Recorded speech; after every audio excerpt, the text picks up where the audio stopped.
Next up is ping pong. So ping pong's interesting. I like this because I think it's interesting. I'm not necessarily too sure how it's going to catch on.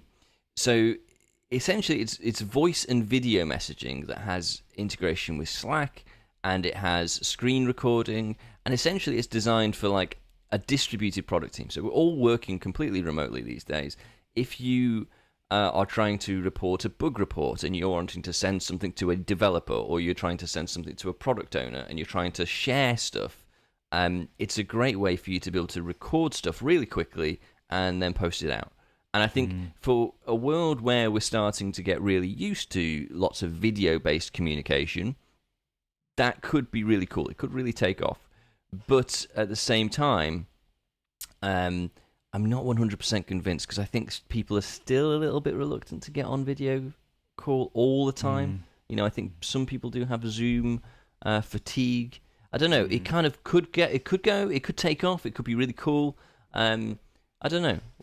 Have you had a look at this one, Sam?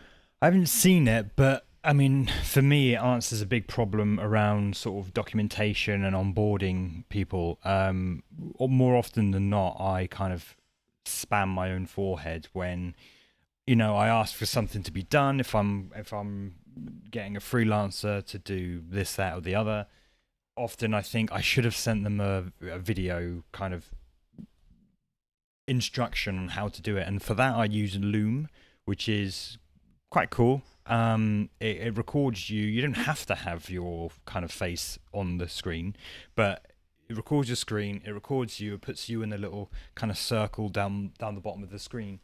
And I will just send instructional videos to kind of how I want something done, or this is how you do this is how you do that. And then I've put these kind of videos all over my company's documentation, so that if you're, for instance, onboarding someone through Gmail, how you go about setting that up, and you know, setting how to set up email signatures and all that kind of stuff. It's a very effective way of telling someone how to do something, or giving someone advice, or all the rest of it. So I can definitely see it being useful there. And the fact that it integrates with Slack, it sounds to me they're encouraging the kind of instantaneous messaging aspect of that. Oh, here's how you do this thing. Can you do this for me? Boom, send it over. Sends through Slack and it's done. Whereas with Loom, it records to their cloud kind of servers, and then I have to send a link to whoever needs it, or if I embed it in our documentation or something like that. It feels slightly more cumbersome and way more intentional, whereas obviously with Slack, people just kind of fire off things more in a more casual way. You know, it's not like, it's almost like you use Slack for like chat, little quick things, and then if it's like, okay, we need to, you know, outline a whole proposal or whatever, it goes through email. You know, I think the Slack context is instant, quick, get it done, and be effective. And I think this plays into that quite nicely.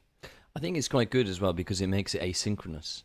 You know, and I think the one of the problems I have with when you're working in a completely remote manner is that you have to essentially bring everybody together into a meeting to have those discussions, and that can take time away from developers, and it loses your focus time and all that sort of stuff. And I think if you're able to do that asynchronously, it's just another way of us making things a little bit more productive. It also enables you to have a global reach as well if you're working around the globe, where time zones are out of sync. So I think it's really cool. It could really take off. It really could. I can certainly see a lot of potential in it.